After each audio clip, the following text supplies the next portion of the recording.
ang tao ay ginagalang. Hindi natin ginagamit yan na pagtawanan para pagkakitaan. Ang nangyayari dito kay Vitaly ay magbablog siya ng kabatusan, magbablog siya ng harassment, kukuha siya ng maraming views at pagkakitaan niya. Ayun ang pinakamasakit yan. Niloloko tayo para pagkakitaan gamit ang social media. Tao na katulad ng Vitaly, kailangan pagbayaran ng ginagawa niya dito. Nasisiguraduhin ko, natatapusin natin to, hilitis natin to, at hanggang walang verdict laban sa kanya, ay hindi siya madideport. Dito lang siya sa Pilipinas. Idadaan po sa tamang proseso of pag-inquest at pag-charge sa kanya, at kung ano ang kinakain ng regular na inmate ay siya rin kakainin.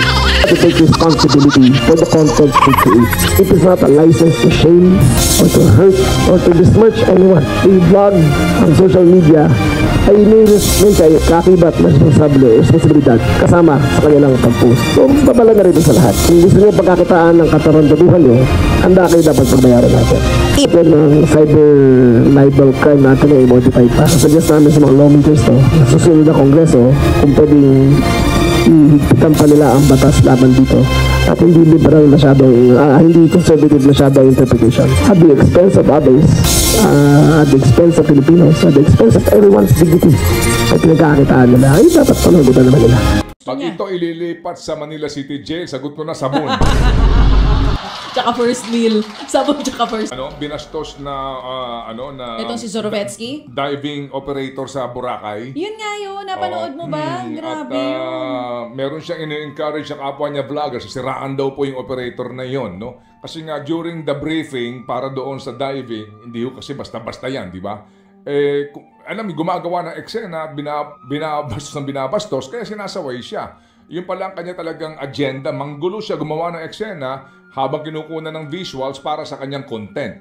And basically nga, content para sa pera. Ayan po, pinagmumunan ng lahat ng ito, pera din eh. Diba? At saka clout chase. Kahit hindi ka pa kumikita, kung gusto mong kumita, gagawa ka ng paraan para magkaroon ka ng views na madami. Oo. Yung ibang tao, ganun eh. Kapag pumunta po kayo sa kanyang profile page, ang madalas na makikita nyo dyan, nung binisit ko tinignan ko, meron siyang tinulungan parang binigyan na pera ng mga Pilipino. Hindi niya ina-upload, ibang nag-a-upload nung mga pambabastos niya sa mga Pilipino. So, kakulab nga. Hindi niya ka-collab yung nag-upload. Galit na mga Pilipino na hindi ko alam kung saan nila nahugot yung videos. Baka siya ang ginawang content naman. Pero pag nagpunta ka sa page niya, akala mo ang bait niya. Tapos pag binasa mo yung comments, natutuwa ang mga tao na may mga tinutulungan siya dito. Okay. Pero ngayon at least alam na, lumabas na ang totoong kulay nito.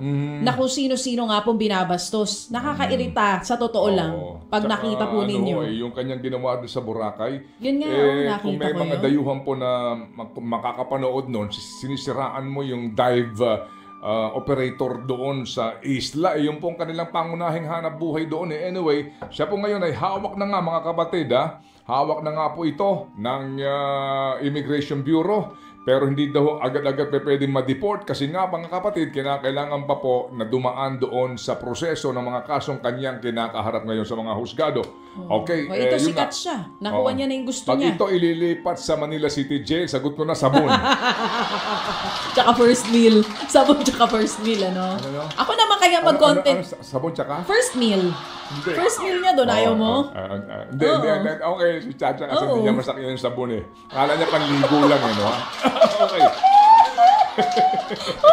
Kuha mo na. Gets mo na. Oo naman. Oo. Hindi, baka kailangan ng pagkain after. Magugutom Sa Manila City Jail tayo, no? Wag dito sa Camp Crame Detention Center kasi malaki. Maluwag-luwag yun eh. Tsaka maganda yata facility talaga doon. Baka naka-aircon pa siya doon eh. Tsaka alam mo na, mga kosta natin dyan sa loob. Diba? Kayo na bahala. Kayo na bahala! Tangos na ilong nito. Sige. Walang remorse, ano? Pero ito muna mga kapatid. Naku po, para sa mga nag-init ang ulo. Dito kay Vitaly. Naku! Huwag niyong hayaang masira ang araw niyo. Baby! Ano meron? May nabasa ka ba dyan na di mo nagustuhan? Hindi. Kasi eto na sila eh. Sino sila? Yung mga nagbardugalan, nandito na sila.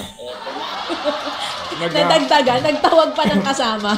Nung sinabi natin magsialisan kayo, nagtawag na mga kakosa.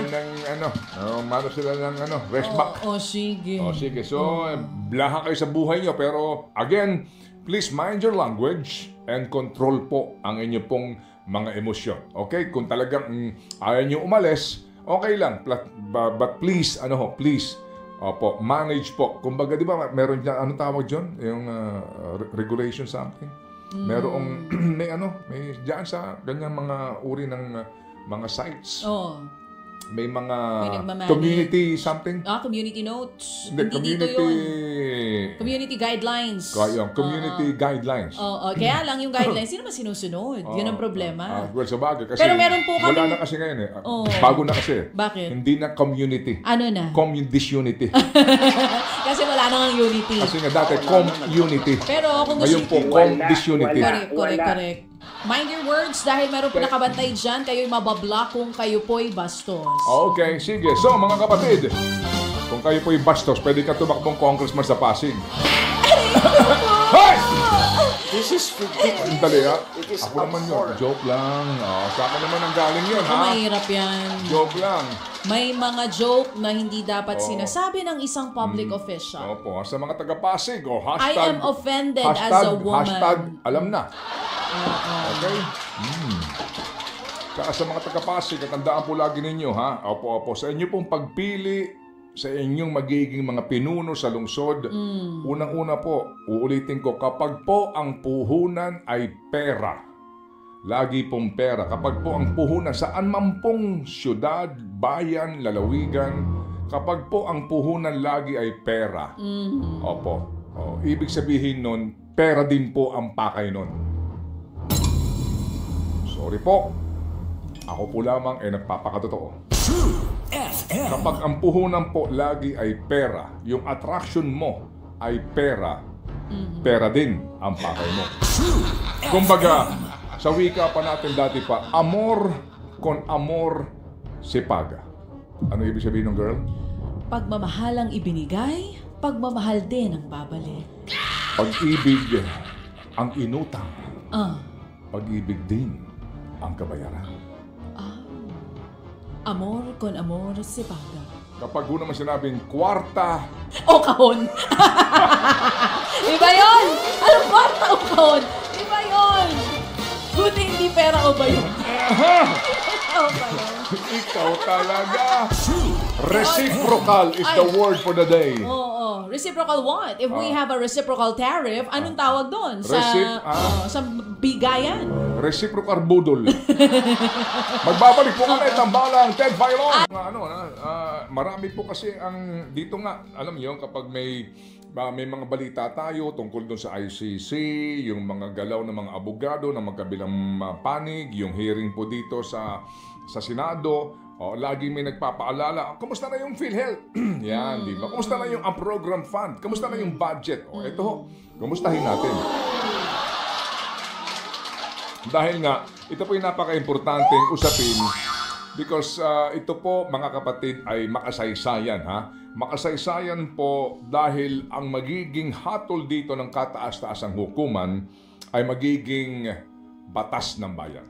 Okay? Kung ano po ang desisyon ng kataas-taasang hukuman ay nagiging parte ng ating mga panuntunan at batas. Kapag po nagdesisyon dito ang kataas-taasang hukuman na tama ang ginawa ng Marcos administration, ng Kongreso sa pagkalikot po sa pera ng PhilHealth, despite the fact na meron po mga klarong batas na ang pera po ng PhilHealth ay dapat lamang nakatuon sa pagpapalawak po ng benepisyo. Nakatuon po sa kung sana nga po ay pagpapababa sa contribution. Amen. Nakatuon po sa pagpapainam sa serbisyong medikal.